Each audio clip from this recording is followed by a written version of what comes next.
Am I in the Twilight Zone or something? Something must be going on wrong. I don't get it. I don't get it. I'm a little confused. Now I'm gonna tell y'all, the boxing fans out there, my audience. I'm gonna tell you something about the boxing game. The boxing game is it's a little confusing. And these boxers, they'll try to trick you. They'll try to deceive you. They'll have y'all here believing one thing and then turn around and do the next thing. Some of these boxers, they don't really be having the same energy for one boxer that they do another. And I feel real conflicted and confused about this whole situation because this guy right here, you see, he holding up a lot of hardware, right? Pause. Pause, pause, pause. But we gotta put him on, we gotta shine the light on him because I don't get it. I don't understand. All of a sudden now, it says Charlo wants to fight with Crawford?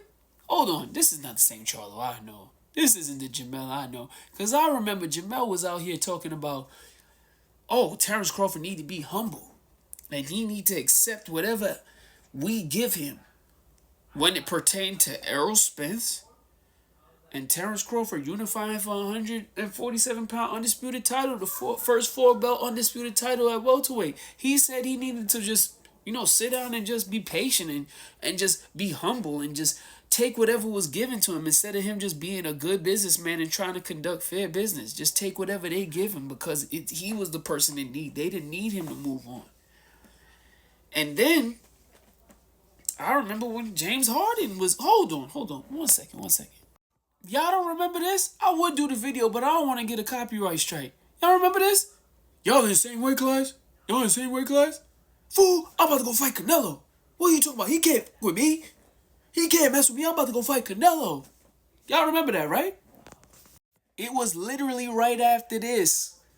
Bud was in the ring and said, blank my blank. Use a blank. I'm about to go back over here, though, and stomp your mans into the ground. And then Harden asked him, y'all in the same weight class? I'm about to go fight Canelo. He ain't on my level. I'm 154. Undisputed, I been did that. Not remembering that Bud was actually undisputed at 140 before you. And now, all of a sudden, you want to fight Bud?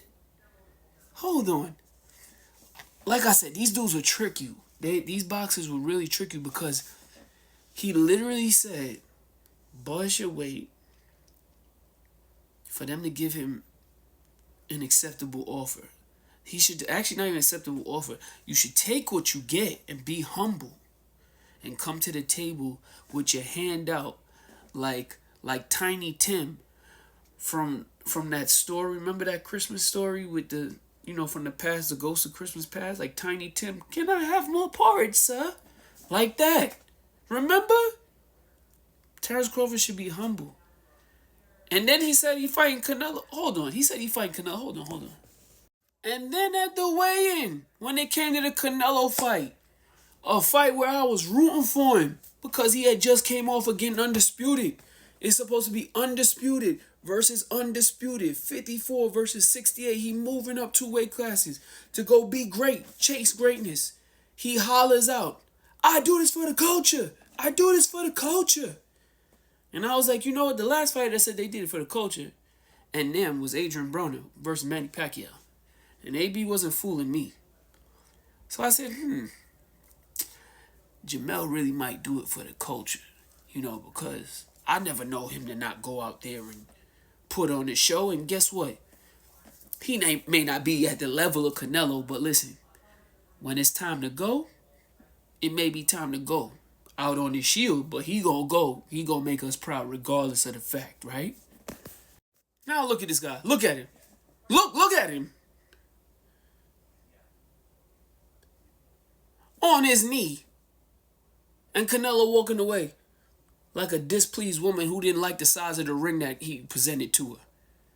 And you expect me to go, listen, man, that man went around there in that fight talking about he gonna do it for the culture and then literally did ballet lessons, gave Canelo a ballet lesson and dance. And then Canelo got frustrated with him and knocked him upside his head. And that's all he had to do. And you would think you get socked to the point where it looked like you just looked disappointed that she just said no. And he was going to swing back. And what did he continue doing?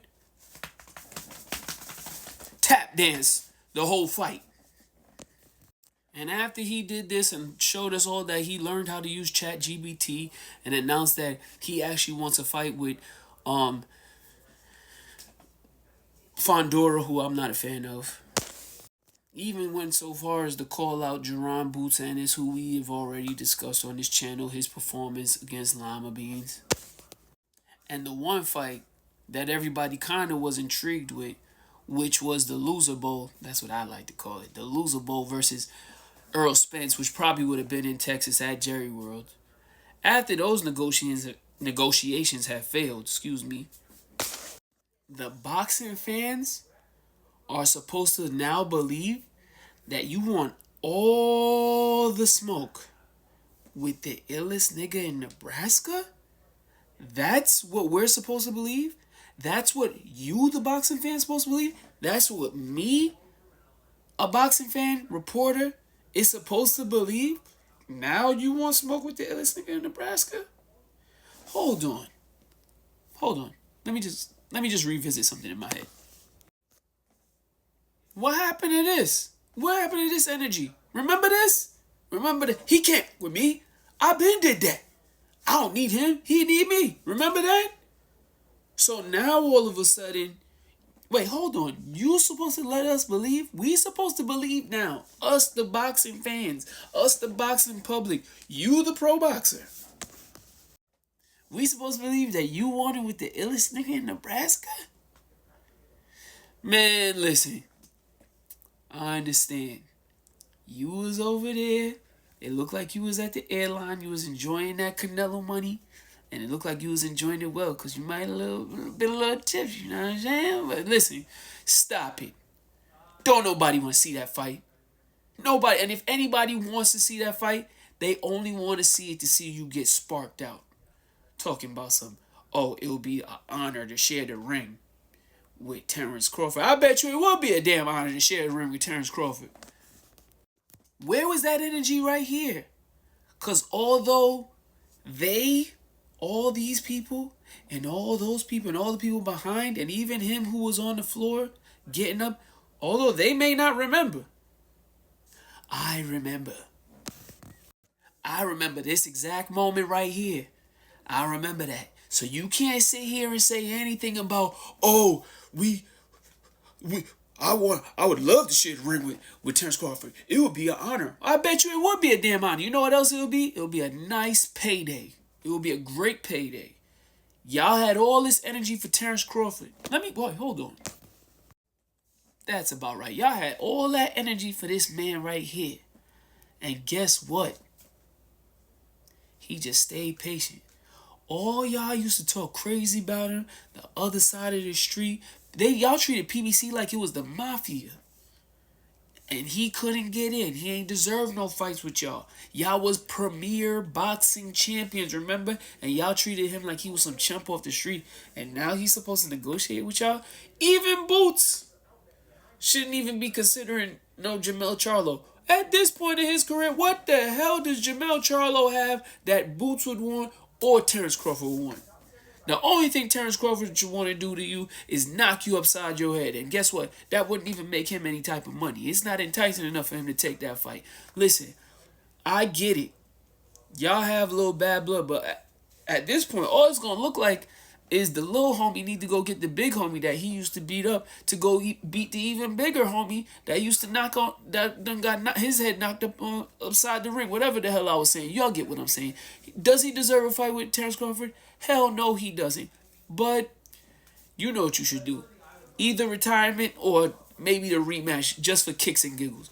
But Jermell Charlo, he don't move the needle. What he really should do, go consider the Loser Bowl or build yourself back up. Matter of fact, why are you even fighting at 54? Go fight at 160. Move out of that division. Go fight Jennebick. Go fight Adames. Fight one of those guys and go get a belt off of them and make something worthwhile. Make it enticing enough to convince the illest nigga in Nebraska that you want to go fight. Make sure that y'all like, subscribe, and share. Share this video, man. Come on, man. Y'all boxing fans, y'all should know better. Don't believe the hype.